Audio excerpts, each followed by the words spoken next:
मित्रों नमस्कार। आपका बहुत बहुत स्वागत है। मित्रों आज ऐतिहासिक दिन है क्योंकि आज़ादी के 75 साल बाद भारत अपनी बनाई हुई स्वदेशी पार्लियामेंट में आज प्रवेश कर गई है। और आज देश की पहली जो कार्रवाई हुई वो देश के आधी आबादी यानी महिलाओं को आरक्षण देने के एक संविधान संशोधन विधेयक के रूप में हुई है।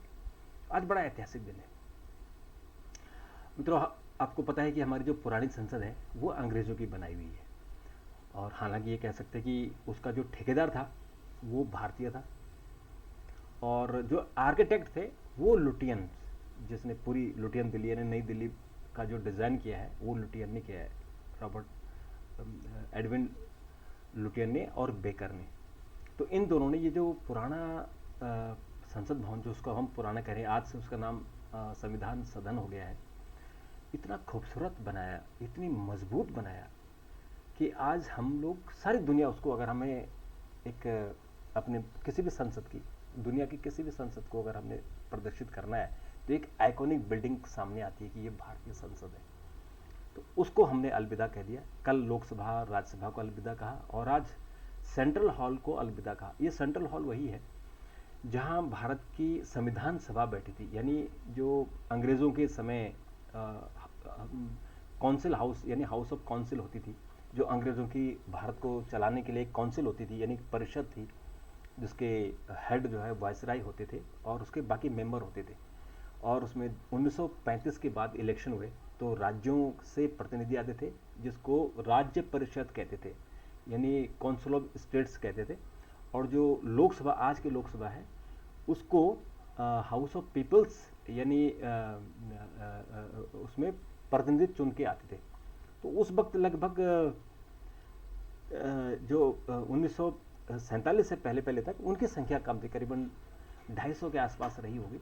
और हालांकि बाद में जब देश आज़ाद हुआ तो उनको बढ़ाकर 344 कर दिया था। तो इन हमारी जो पहली लोकसभा थी उसकी संख्या 344 थी और जो राज्यसभा थी वो 100 थी। तो वो तब से चल रही थी और फिर जैसे हमारी आबादी बढ़ती गई तो परिसीमन होता गया, सीटों की संख्या बढ़ती गई। तो आखिरी बार 1976-77 में जो परिसीमन हुआ था 1971 की जनगणना के अनुसार, तो हमारी लोकसभा की सदस्य 543 हो गई और राज्यसभा की 245। तो अब 75 साल हो गए। 2021 में जनगणना होनी थी लेकिन नहीं हो पाई क्योंकि कोविड का महामारी के कारण सब लोग घर के अंदर बंद थे, तो सरकार ने भी उसको फिलहाल सस्पेंड कर दिया। तो अब ये उसी कोविड काल में ही नई संसद का शिलान्यास हुआ और फिर वो काम बहुत तेज़ी से चला और 3 साल में रिकॉर्ड टाइम में बन के तैयार हो गया। और आज 19 सितंबर को गणेश चतुर्थी के दिन सभी लोग, ये जो सेंट्रल हॉल था जिसकी मैं चर्चा कर रहा था, उस सेंट्रल हॉल से विपक्ष के लोग निकले और नए भवन की तरफ गए और जो प्रधानमंत्री और बीजेपी एनडीए के सदस्य थे वो प्रधानमंत्री का जो गेट नंबर 5 है वहाँ से पैदल चले और एक जुलूस के शक्ल में लगभग 350 सांसदों का वो नए भवन में प्रवेश किए। तो ये जो मैं चर्चा कर रहा था वो सेंट्रल हॉल की, वो बेसिकली अंग्रेज़ों के ज़माने का हाउस ऑफ काउंसिल था, जो इम्पीरियल पार्लियामेंट जिसको कह सकते हैं वो चलती थी। तो आज़ादी के बाद वो हमारी संसद बनी और अभी तक चल रही थी और आज भी अभी भी चल सकती है, 100 साल और चल सकती हो। लेकिन उसमें थोड़ी सी जगह कम हो गई है क्योंकि अब हमें परिसीमन भी करना है, 2026 में संख्या बढ़ानी है, तो 545 की संख्या बढ़ जाएगी तो वहाँ बैठने की जगह नहीं होगी। और आजकल लेटेस्ट टेक्नोलॉजी है, इंफॉर्मेशन टेक्नोलॉजी है, तो इसके लिए भी लेटेस्ट और जो एयर कंडीशनर और तमाम चीज़ें चाहिए उसके लिए उन्होंने उसको नया संसद बनाया और वो बन गया। तो आज हम जब नए संसद में हमने प्रवेश किया, मैं भी उसका साक्षी हूँ क्योंकि मैं पिछले 26 साल से पुरानी संसद में लोकसभा कर रहा हूँ, लोकसभा की कार्रवाई में कवर कर रहा हूँ। और आज मैंने पहले दिन लोकसभा की कार्रवाई की नए भवन में और वहाँ हमने जो महिला आरक्षण विधेयक है उसको प्रस्तुत होते हुए देखा। तो एक हमारे लिए भी एक ऐतिहासिक क्षण है, गौरव का क्षण है। तो इसमें जो आज प्रधानमंत्री ने अपनी स्पीच की शुरुआत की बहुत अच्छे माहौल में की। हालांकि थोड़ी सी उसमें अपोजिशन को वो होता है, अपोजिशन है तो उसका भी दायित्व है थोड़ी सी नुक्ताचीनी करना हुआ, अदरवाइज ओवरऑल बहुत अच्छा रहा।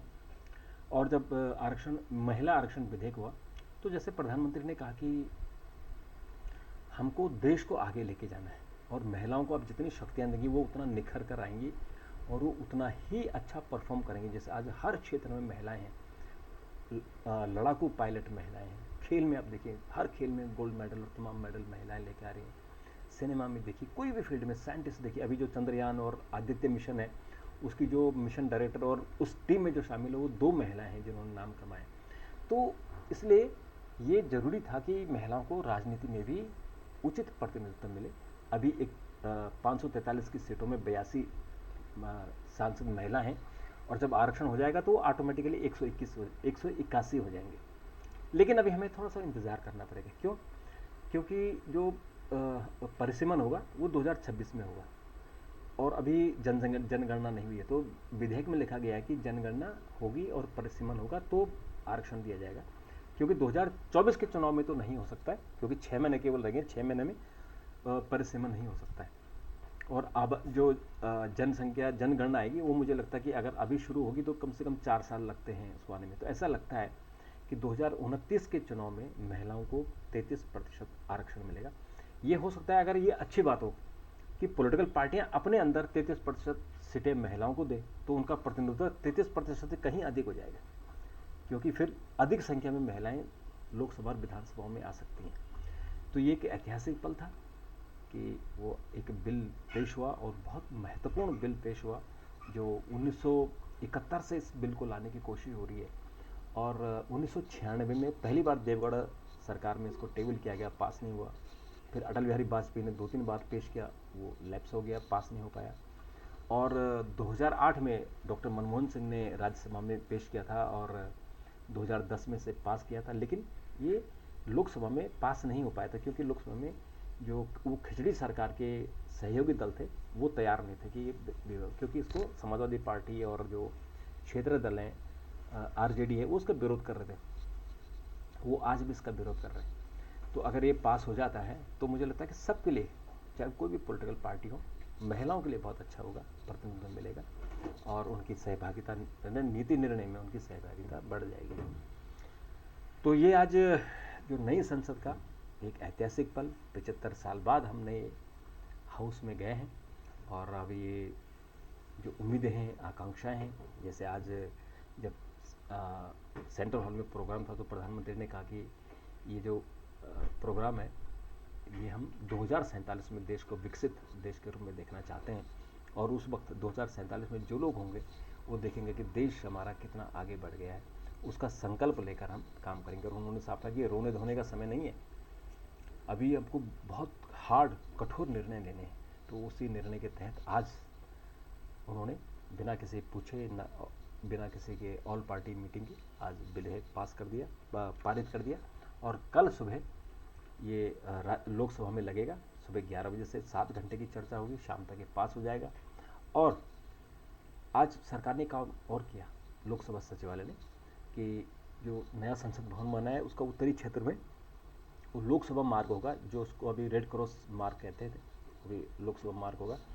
और दक्षिण में जो रायसेना रोड है, जो संसद मार्ग जो विजय चौक की तरफ जाता है रेल भवन से, उसको वो राज्यसभा मार्ग होगा।